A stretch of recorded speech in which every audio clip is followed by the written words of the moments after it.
In this video, we're going to talk about the topic of is it necessary to have a partner to get a treatment with vaginismus, or is it even not so necessary? And for me, people, women are coming to me with and without partner. But when they don't have a partner, almost all the times I get a question, can you still help me, Jacqueline? Can you still help me? And what I explain is that for me, the difference between with and without a partner is that if you have the nice partner who can join you and can comfort you and can help you during the process, it's really nice. But if there is a little bit of pressure or a lot of pressure, then it is a little bit difficult. And of course, when you have a nice partner, then he can be involved in the treatment also. So then it's really nice. But what I found out is that when women come, and for myself, for one of the treatments, I did it by myself. And what I also find out is that I didn't felt any pressure, not as much as the pressure of the partners I had before, because they didn't press me much. But I pressed myself, I pushed myself because I want to overcome it because I was afraid that they're going to leave. But because I didn't have a partner, then it was much more easier for me to get more relaxed in it and give myself some time uh, to adjust to all the exercises. And that is what I also find out with the women who come to me, that it's really you can do so much without a partner. So it's not necessary to overcome your vaginismus with a partner. And of course, at the end, I will say at the end, when the penis has to be involved, and maybe you know and understand that and felt that something as big as a penis, you can allow it in your vagina, then you don't know for sure if the penis also will work. So what I do in my treatment is that if I'm at the end, then I always say to the persons, if you met somebody and you feel comfortable with, we can do again some new appointment and see how we do that steps. But to be honest, many times women know so well what they need to open up, and they learn so much about their body, about their boundaries, what they want, what they don't want, how to explain what they want, that many times afterwards I get a message from them, Jacqueline, I met somebody and it succeeded. So it's not necessary, of course, not everybody, but it's not necessary to have a partner to overcome it. In the treatment, I mean. And what is your experience about that? Yeah, 100%. It is not necessary. Yeah. Both routes are perfect. People experience success in one or the other. And what I found is often the grass is greener on the other side, right? We have people who come in without a partner and they wish they had a partner. Yeah. And in cases, people are with a partner and they kind of wish they could go through this journey alone. So there's positives and negatives to both in the way that we perceive our journey to take place. People who may be with a partner, just like you said, even if the partner is so beautifully supportive, patient, calm, it's that pressure that we put on ourselves because there's a partner involved that we should be a little bit faster in our process. And no amount of pressure, no amount of expectation on ourselves is helpful. It's important to remove all of that from the experience because vaginismus doesn't heal under pressure. We cannot beat the body into submission to just like, hey, do it faster, right? Yeah. We need to let go of all expectation. And what I find is the case related to this as well is all expectation around timing. Because sometimes, and this is an example quite recently, There was someone that said, Katrin, I would love to overcome vaginismus and to be able to have pleasurable penetrative sex by my second anniversary with my partner. And if not, then by my birthday, right? And it's that sort of goal that they've set in terms of timing, which can be really nice, but at the same time, it puts a pressure on the body. And what's true, and let me know if you agree, when we remove all sorts of expectation of timing, we actually meet the time way more often than if we had that expectation, because we have let go and therefore can actually move faster through the healing process. Have you found the same? Yes, for the example that is directly in my head is some couple, really beautiful couple, and she was really scared of many things in life. So also to have penetration, but also many other things. And after a while, they talked with me that they wanted to get married and they want to buy a house and to have children. But they say we're going to wait when we overcome the vaginismus. And we talked about it, how the pressure is on, and during the time, um, he said, yes, I don't know, Jacqueline, if it's important to wait, because I still know that I want to be with her my whole life, because she is so great. And the way he told her, I get also a little bit emotional because I saw the love, and he looked at her. I said, "You're so great. It doesn't matter. Of course, I want to can get inside you and have lovely intercourse, really lovely. But if not, I still want to be with you." And after a while, I get a message from a WhatsApp message, and she sent me a message, and she said, I was in the mountain in Austria, and he asked me to marry her, to marry me. And I get goosebumps over me. Yeah. And I thought, wow. And not, zeg maar, a few months later, and we still have the meetings between, but a few months later, she said, yes, we also bought a house. Mhm.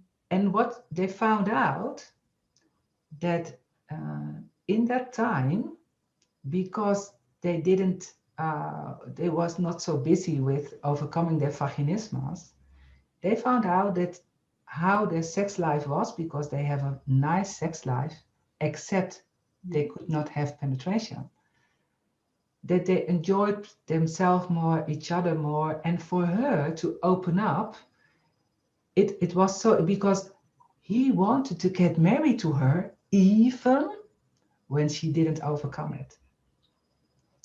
And later on, after all, that was the biggest surprise, or not, is that I heard she was pregnant also. So it was so nice, and that is what, of course, when I had vaginismus, to be honest, I did not thought much about my partners. They had to do what I said, not having intercourse, not come close to my vagina opening, that they had to do. And if they did that, then they can do all kinds of things. And I like to have sex with them and to kiss and do all the other things, but they have to keep away from a vagina opening and don't penetrate. And when I started to treat other persons, and then I met some men, and they told me about how they felt. And I was listening to them, and in the beginning, I was listening to them, and at the same time, I was thinking, I never knew how Marco or the other man in my life felt. I never thought about it because I was so busy with my own feelings of everything, that and then I talked with my now husband, then friend, and And I asked him, did you also felt the same? And he said, and he could deal with it, but he didn't felt lots of room to talk about his feeling because he knew that I already felt so lousy about myself and everything. But now I found out it's not, it's really important that the men can say what they feel and what they want and how terrible it is. What I found out is that the men feel exactly the way the women feel. They also felt ashamed. They don't want to talk and they don't dare to talk with somebody else. They also feel really a bit lousy when somebody else of his friends are talking about sex and how beautiful it is, and they felt a little bit ashamed or much ashamed. They also feel like, am I good enough? Or am I man enough? So what I found out is that they sort of felt the same way the women also feel. So I found it really important to get also the partners to give some room over it and let the women know that the only thing the partners want is to have intercourse with pleasure for both you, for him and her. They want to feel inside and feel so close. And that is also what the women will want. So it's exactly the same. So why don't talk about how desperate you want exactly the same and how sometimes lousy, sad, shameful it is that you cannot do that. So I found it really important that the men also get, and he can also say how incredibly difficult it is that he cannot have it. But for me, in my practice, now for 14 years, I had only, from all the women, I had two men who said, if we cannot overcome it, sorry, Jacqueline, I cannot stay because it's too important too. And the Mm. rest of all the persons, they say, I found my woman so incredibly. Do you look at her? Look how she looks and look what she is doing. And she makes me happy and everything. So of course I stay with her. And that is also what many women, also myself, I was also always scared that the man would leave me because I was not normal, I thought at that time. Uh, but no man left me for this reason. So we have to also give some room to the feelings and everything from the man. But we also, as a woman, have to trust when the man says, I really like you, I really want you, I really love you, and I want to stay with you. We have to believe so we can surrender. Yes. And for some people, there may be a lot of pain there because Yeah. partners have left because of Yeah. vaginismus. And so there's the healing around this too. And therefore, the understandability, if that's a word, about how that trust is hard to come by in a partner. So I mentioned that just to also show the other side of the coin where, yeah, a lot of pain may have been caused from a man towards the experience of vaginismus. But I love what you said about really getting inside the mind of our partner and understanding what they're feeling. I've created 3 interviews with men on the topic so that we can speak about this openly and really get to a place of understanding that both people are in pain and both people are suffering in some way, shape, or form. And for me, what I found to be the sort of the biggest theme related to partnerships like this is that the man feels like he is the cause of our pain.